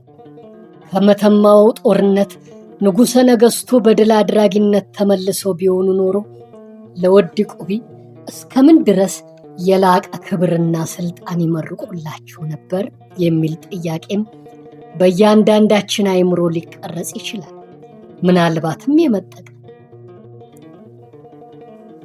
ምናልባትም የመጠቀ እጅግ የላቀ ስልጣን አያጡም ነበር የሚያሰኘን ምክንያት አሉ። ይኸውም የመረሩ ተቃዋሚዎቻቸው መደናገጥ ነበር። ራስ አጎስና በጅሮንድ ለውጤ ታስረዋል። ተመሳሳዩ እርምጃም ሳይቀጥል አይቀርም ነበር። የአሉላን ታማኝነትና ቀና አገልጋይነት አፄ ዮሐንስ እየተረዱት መሄድ ከጀመሩ ውለው አድረው ነበር። ራስ አሉላ መተማ ደርሰው እስኪመለሱ ድረስ አስመራና ማሴን አልጠበቋቸውም፣ ተወስደዋል። ከዚያ በኋላ የአሉላ ጉልበት ሟሸሸ፣ ጠጣራው ጡንቻቸው ሰለለ፣ የገቢና የኃይል ምንጫቸው ነጠፈ። ከዚያ በኋላ ወደ ወጡበት መንደርና ቤት መመለስ ግድ ሆነ። ከዚያም በኋላ በወዲ ቆቢነታቸው የትግራይ መኳንንት የበይ ተበልካች መሆን ነበር። የነራስ ሚካኤል ስዑል፣ የነራስ አርያ ድምፁ፣ የነራስ ወልደ ሥላሴ፣ የነሰባጋዲስ አጽመ ርስት በሆነችው ትግራይ ውስጥ ወዲ ቆቢ በጀግንነቱና በታማኝነቱ ተማምኖ በርካታ ሰራዊት እያስተዳደረ መኖር እንደማይችል ከማንም በፊት ከማንም ይበልጥ በቅድሚያ የተረዱት ራስ አሉላ ከመተማ ወደ ትግራይ በመመለስ ላይ እንዳሉ ገና መቀሌ ሳይደርሱ ስለተረዱት ዓይኑን አፍጥጦ ጥርሱን አግጥጦ አፉን ከፍቶ ከድቅድቅ ጨለማ ውስጥ ወጥቶ ሊወጣቸው ሲሮጥባቸው ከነበረው ድህነት ለማምለጥ ሲሉ በአደራ የተቀበሉትን መስፍን አንግሰው እንደ ራሴ ከመሆን ሌላ አማራጭ እንደማይኖራቸው ፈጣን አእምሯቸው ፈጥኖ ተረዱ። ምናልባትም በዚህ ምክንያት ሳይሆን አይቀርም ከመተማ መልስ ወጣቱን መስፍን ይዘው ወደ መቀሌ ከመሄድ ፈንታ አክሱም የገቡት። ከመተማ ጦርነት መልስ ራስ መንገሻን አክሱም ወስደው በኢትዮጵያ የነገስታት ስርዓት መሰረት አንግሰው በእንደራሴነትና በአደራ አባትነት ጥላ ተከልለው የተቃዋሚዎቻቸውን ቅስም ለመስበር አሉላ የነበራቸውን ዕቅድ ደግሞ ራሳቸው ራስ መንገሻና የትግራይ ሁኔታ እያደነቃቀፋቸው ሄደ። ራስ መንገሻን በሰሜን በኩል ጣሊያኖች በደቡብ ደግሞ ምኒልክ አፍጥጠው እንደሚመለከቷቸውና ለንጉሠ ነገሥቱ ደረጃ ሊደርሱ እንደማይችሉ ሁኔታው ራሱ ያስረዳል። በሌላ በኩል ደግሞ የአጋሜ ገዢ የነበሩት ደጃዝማች ስብሐት አረጋዊ ከመተማ ጦርነት ራስ መንገሻንና ራስ አሉላን አጅበው ከተመለሱ በኋላ መቀሌ በተሰነባበቱበት ወቅት የራስ መንገሻ ታማኝ ከነበሩት ከደጃዝማች ተድላ ጋር በሐሳብ በመጋጨታቸው እንደ ማኩረፍ ብለው ለማንም ሳይናገሩ ከመቀሌ ከተማ በጠፍ ጨረቃ ወጥተው አጋሜ ገቡ። የሰጡትም ምክንያት ከራስ መንገሻ ጋር መግባባት እየቸገረኝ ስለሚሄድ ከጣሊያኖቹ ጋር መጠጋትና ራሴን ብችል ይሻላል የሚል ነበር። የዛን ጊዜዋን ትግራይን ሲያተራምሷት ከነበሩት መሳፍንት ደግሞ ዋናውና አንዱ ደበበ አርአያ ነበሩ። የራስ አሉላን ግዛት ይዣለሁ ብለው አስመራ ላይ ለጥቂት ቀናት ያህል እንደቆዩ ጣሊያኖች በከረም በኩል ሲገቡ እርሳቸውም ወደ አካለ ጉዛይ ሸሹና በመሰብሰብ ላይ እንዳሉ ደጃዝማች ተድላ ደግሞ አካለ ጉዛይን ለማየት ስለሄዱባቸው ሁለቱ ጦርነት ገጠሙ። ከሁለቱም በርከት ያለ ወታደር አጨራርሰው ተድላ ወደ አድዋ ሲመለሱ ደበበ ሰገነይቲ ላይ ሆነው የሚመጣውን መጠባበቅ ጀመሩ። ትልቁ ራስ አርአያ መተማ ከሞቱ በኋላ የእርሳቸውን ልጆች እየያዙ ወደ ወህኒ ቤት ካልጨመሩ አገሩ ሰላም እንደማያገኝ ከመንገሻ ይልቅ ራስ አሉላ አምነውበት ነበርና የነደበበን እጅ መያዝ ከመቼውም የሚበልጥ ይመኙትና ይቋምጡለት ጀመር። ይህንን ምኞታቸውን በልባቸው እንዳመቁ ደበበ ወደ መቀሌ እንዲሄዱና በሰላም እንዲቀመጡ የሚያግባቡ ሰዎች ሰደዱ። ደበበም ያሉላን ሐሳብ አስቀድሞ እንደደረሰበት ሁሉ እኔ ከእርሶ ከወንድሜ ርቄ መኖር አይቻለኝ፣ ከልብ ልታረቅ እወዳለሁ። ለእርቁና ለወንድምነቱ ሲሉ ግን ያሉላን እጅ ይዘው ይስጡ። ከዚያ በኋላ እኔም የእርሶ ታዛዥና ወንድምነቴን በሙሉ ፍቃድ ይጠብ ብለው ለራስ መንገሻ ላኩ። ራስ መንገሻ ወዲያ አሉላ አባቴ ናቸው፣ መካሪና ጠባቂም ናቸው። ልጅ ደግሞ አባቱን መካድና ማታለል አይገባም ብለው ስለመለሱላቸው የመሳፍንቱ ልጆች ትግራይን በይበልጥ ማመሳቀላቸውን ቀጠሉ። አገሩን እንደምን አድርገን ነው የምናረጋጋው? የራሳችን ዘመዶች እኮ ከድርቡሽ የከፉ ጨካኞች፣ ከጣሊያንም የበለጡ ተንኮለኞች ሆንብን እኮ ምን ይታዩታል ብለው ራስ መንገሻ ያደራ አባታቸውን ራስ አሉላን ምክር ጠይቁ። እውነትህን ነው። በመጀመሪያ አገሩ መረጋጋት፣ ህዝቡም አንድ መሆን ይገባዋል። ከትግራይም ሌላ በአማሴም በኩል የሚሰማው ምስቅልቅል ከእኛ ውጭ ሊሆን በመቃረብ ላይ ነው። የሚያሳስበንም የዚያ ጉዳይ ነው። ሳጢን አንሰጥም ያልናቸው ጣሊያኖች ከረንና ስምራን በጉልበታቸው ከያዙብን ደግሞ ጠቅላላው ሁኔታችን ሚዛኑን ያጣል አሉ ራስ አሉላ። በዚህ በኩል እኔ ያለው በአማሴም በኩልስ ምን ብናደርግ ይሻላል? ወይ እርሶ ሄደው አገሩን አደላድለውና ሰው አድርገውበት ቢመለሱ አይሻል ይሆን ሲሉ ራስ መንገሻ አሉላን የሐሳብ ስንጥር ወጋቸው። ከመቀሌ ከወጡ እንደገና ደግሞ የትግራይ መኳንንት በመንገሻ ዙሪያ ተሰብስበው በሩን ሊዘጉባቸውን እንደሚችሉ ተረዱት። እኔም አባል ከፋይ ነበር፣ ግን ከአንተ ከተለየው ደግሞ እዚያ ያለው ነገር ያስቸግራል። አፄ ዮሐንስን ሲያሳስቱ የኖሩ ደግሞ አንተን ገደል ይሰዱዋል።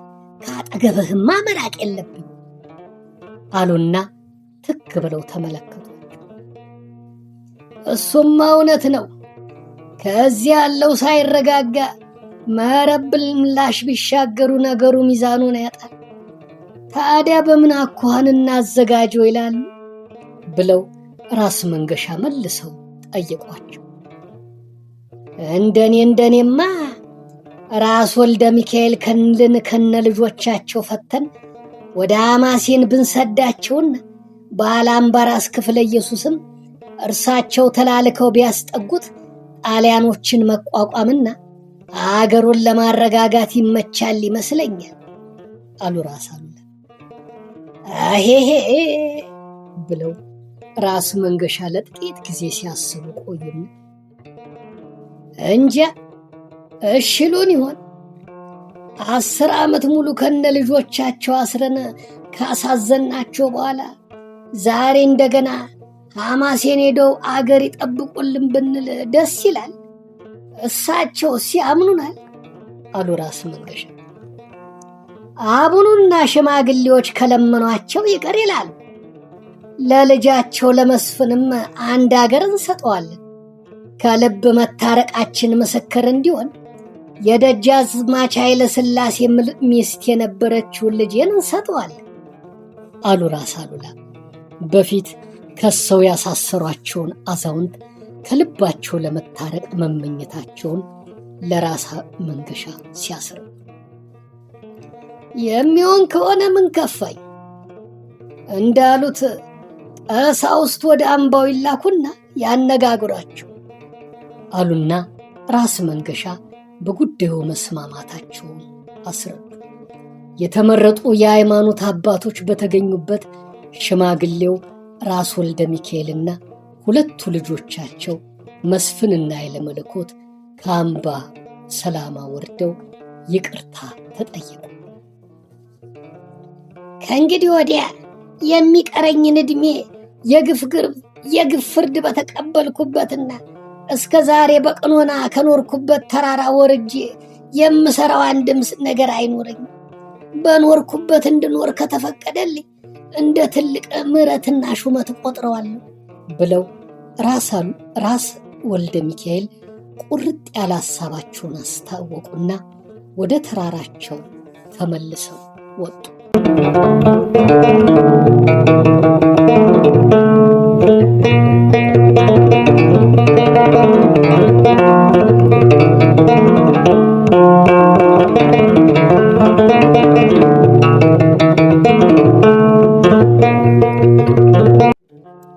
ልጃቸው መስፍን ግን በነገሩ መስማማታቸውን ገለጹ።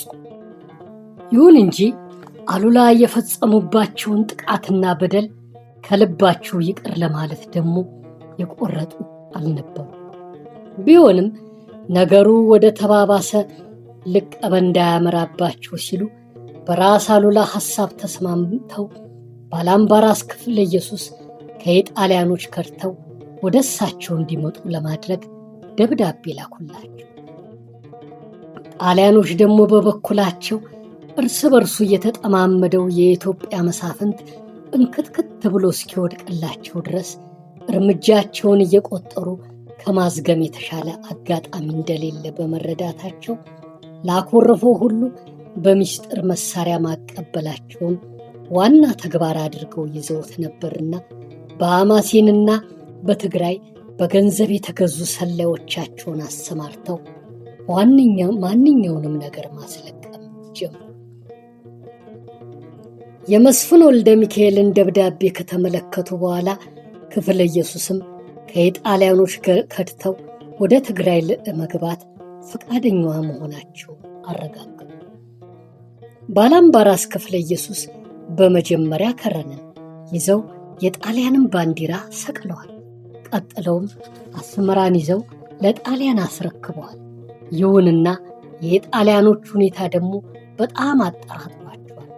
በዚያ ሁኔታ ላይ ባሉበት ወቅት ደግሞ መንፈሳቸውን የሚያስቆጣባቸው ጉዳይ ደረሰ።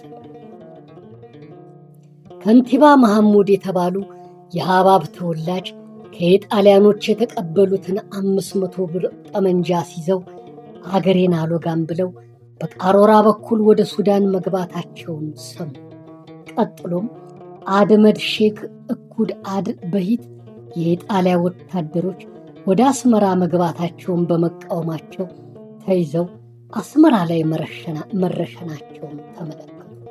ሌሎች በርካታ የምጽዋ፣ የከረን፣ የአማሲን ተወላጆች ኢጣሊያንም በመቃወም እየተያዙ በመረሸናቸው መደናገጥና ማሰላሰል ጀመሩ።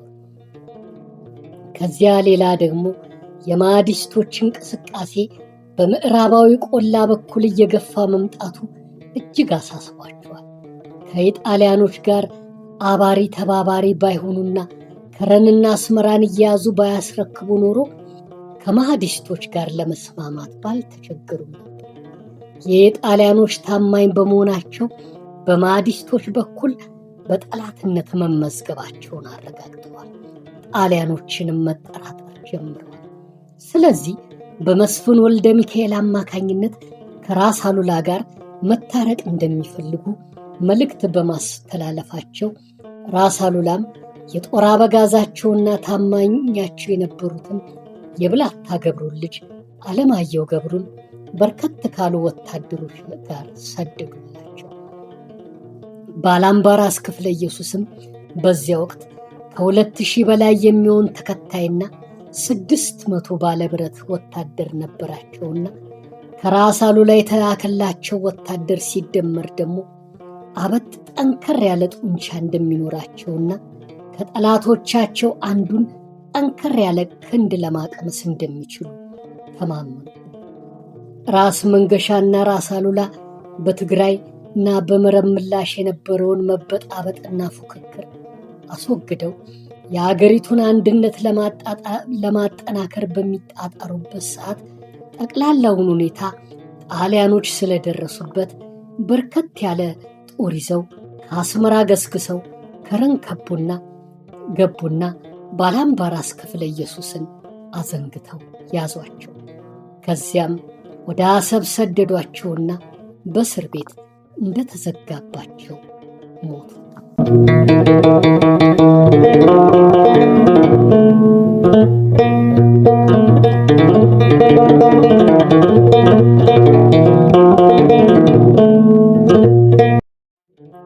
የባላምባራስ ክፍለ ኢየሱስ መያዝ ከመረብ ወንዝ ማዶ የነበረውን ስብስብ እያደር እንደሚያበላሸውና ራስ መንገሻን ለማንገስም የነበራቸውን ምኞት እንደሚያከስምባቸው የተገነዘቡት አሉላ በዚያን ጊዜ በራስ መንገሻ ዙሪያ ከነበሩት ከራስ አጎስ፣ ከደጃዝማች ተድላ፣ ከደጃዝማች ተሰማና ከሻለቃ አርአያ ጋር ስለ ሁኔታው ሲመካከሩ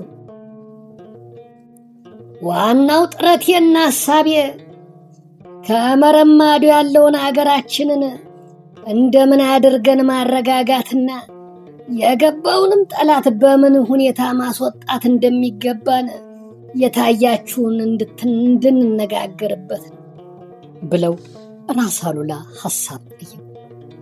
ራስ አጎስም ቀበል አደረጉና ለመሆኑ የሁላችንስ ጦር ተዳምሮ ምን ያህል ቢሆን ነው ወደ መረብ ማዶ እንሻገር የምትለው ብለው ተናገሩ። ከተንቀሳቀሱ ተከታይ አይገድምና ያለውን አስከትቶ መሻገሩ ይሻል ይመስለኛል አሉ ሻለቃ አርአያ። ለሰው የሚሆን ቀርቶ ለእንስሳ እንኳን የሚሆን ምግብ በጠፋበት ወቅት ወደ አማሴን እንሻገር ማለት አወዳደቅን አለማሳምሮ ነው ይታየኛል። ለሰው የሚሆን ቀርቶ ለእንስሳ እንኳን የሚሆን ምግብ በጠፋበት ወቅት ወደ አማሴን እንሻገር ማለት አወዳደቅን አለማሳምሮ ነው ይታየኛል አሉ ደጃዝማች ተሰማ። ዋናው ችግራችን ጣሊያን ሳይሆን ድርቁና የከብቱ እልቂት ነው። እንደምታውቁት ጣሊያኖች ምጽዋ ከገቡበት ጊዜ ጀምሮ የከብት በሽታም ከነርሱ ጋር አብሮ ገብቶ ያን ሁሉ ጥፋት አድርሶብናል። በአሁኑ ጊዜ ደግሞ ረሃቡም እየጠና ሄዷል። እንዳሳሰባችሁትም ያለውን ሰራዊት አስቆጥረን ስንቁ እንዲዘጋጅ ካደረግን በኋላ እንነጋገርበታለን ብለው ጉዳዩን ወሰኑት። በዚያ ወቅት በራስ መንገሻ ዙሪያ የነበሩት መኳንንት የጦር አለቆቹና የሁለቱ ራሶች ማለት የራስ መንገሻና የራስ አሉላ ጦር ተደማምሮ 10 ሺህ እንኳን የማይሞላ ነበር። የቀረው በስንቅ እጥረት ተበታትኗል። በዚህም የተነሳ ከመረብ ማዶ ተሻግሮ ለመዝመትና ከኢጣሊያ ጋር ለመዋጋት አሉላ የነበራቸውን ምኞት በልባቸው እንዳመቁ መቆየት ግዴታ ሆነባቸው። በመጨረሻም አክሱም የነበረውን የንጉሠ ነገሥቱን ግምጃ ቤት ከፍተው መሳሪያና ጥይቱን ለወታደሮቻቸው አከፋፍለው ያው ጊዜው ፈቅዶልን እንደገና እስክንሰባሰብ ድረስ መረብ ማዶ ተሻግራችሁ በጠላት ላይ አደጋ እየጣላችሁ ወንዝ የወለደውን ወንበዴ ሕዝቡን እንዳያስጨንቀው እየተከላከላችሁ እናንተም ወንዝ ጠባቂዎች ሆናችሁ ቆዩ እያሉ ፈቀዱላቸው። ከዚያ በኋላ የዮሐንስ ክንድ አስተባብረዋትና አጠናክሯት የነበረችው ትግራይ እየፈራረሰች መሄድ ጀመረች። ከራስ አሉላ ሰፈርም ሻለቃ አርአያና የራስ አሉላ ወንድም ደጃዝማች ተሰማ ተራ በተራ አሉላን እየከዱ ራስ አሉላ ከሁሉም የታማኛቸው የሻለቃ አርአያ ክዳት እጅግ አበሳጫቸው። ሻለቃ አርአያ አሉላን ከአሉላ ከርተው ለፊት አውራሪ ደበበ ማደራቸውን ሲሰሙ ደግሞ ይበልጡ አዘኑ። ከዚያ አከታትሎ ደግሞ የአክሱም ገዢ የነበሩት የንቡረ እድ ወልደ ጊዮርጊስ 2 ልጆቻቸው ወደ 200 የሚጠጉ ወታደሮች ይዘው በመክዳታቸው ራስ አሉላ ከብስጭት ወደ ብስጭት የሚሸጋገሩ ሆኑ። ድርቁና ረሃቡ እየበረታ በመሄዱም አሉላ 200 የሚሆኑ ወታደሮቻቸውን እንኳ መመገብ የተቸገሩበት ሆነ። የአፄ ዮሐንስም ትልቁ ችግራቸው ይኸው ነበር። ጣሊያኖች ምጽዋ ሲገቡ በመርከብ ጭነው ያመጧቸው ፈረሶችና በቅሎች በበሽታ እየተመረዙ ስለነበሩ በሽታው እየተላለፈ ብዙ የቤት እንስሳት ጨርሶ ነበር። በተለይም ከዶጋሊ ጦርነት በኋላ የራስ አሉላ ወታደሮች ከጣሊያኖች ላይ የማረኳቸውን በቅሎች ወደ ደጋው ይዘው ስለወጡ በሽታው እየተላለፈ በአገሪቱ ላይ ከፍተኛ እልቂት አድርሶ ነበር። ከዚያ አከታትሎ ደግሞ ረሃቡ ሕዝብ ፈጀ። ዮሐንስና አሉላም ወራሪዎችን የተቋቋሙት ከዚያ አስከፊ ሁኔታ ጋር እየተናነቁ ነበር።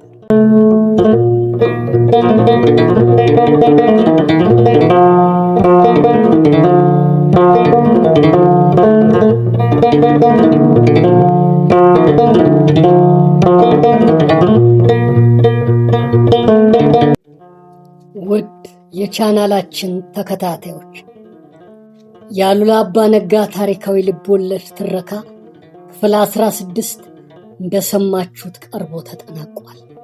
በቀጣይ ክፍል 17ን ይዘን እንቀርባለን። እናንተም ትረካችንን እስከ መጨረሻው ስለተከታተላችሁ እጅግ አድርገን እናመሰግናችኋለን። በቀጣይ የምንለቃቸው ቪዲዮዎች በኖቲፊኬሽን አማካኝነት እንዲደርሳችሁ የደወሏን ምልክት በመጫን ቻናሉን ሰብስክራይብ አድርጉት፣ ላይክም አድርጉት። ሼር እያደረጋችሁ ሌሎችንም በመጋበዝ የሰብስክራይበሮቻችን ቁጥር እንዲጨምር አግዙ። በኮሜንት መስጫ ቦታ ላይ ያላችሁን ማንኛውንም አስተያየት ጻፉልን። በጀግኖች አባቶቻችን ደም ኢትዮጵያ በጠላቶቿ ሳትደፈር እስካሁን ነፃነቷን አስጠብቃ ኖራለች። ወደፊትም በልጆቿ ክንድ ሳትነካና ሳትደፈር በነፃነቷ ታፍራ ትኖራለች። ቀጣዩ ትውልድም የአባቶቹን አርአያ ተከትሎ አገሩን ከውጭ ጠላቶች የሚታደግ ጀግና ይሁን። የልማት አርበኛም ሆኖም ጠንክሮ እየሰራ አገሩን ከድህነት አላቆ ከበለጸጉት አገራት ተርታ ያሰልፋት። ይሄ የዘወትር ማሳሰቢያና መልእክታችን። እስካሁን ጊዜያችሁን ሰውታችሁ ደከመኝ ሰለቸኝ ሳትሉ እስከ መጨረሻው በትዕግስት ስላዳመጣችሁንና ስለተከታተላችሁን እያመሰገንን በቀጣዩ የክፍል 17 ቪዲዮ እስከምንገናኝ ቸር ሰንብቱልን፣ ሰላም ሁኑልን። ሰላማችሁ ምን ጊዜ የሚብዛልን፣ እግዚአብሔርም አብዝቶ ይባርካችሁ።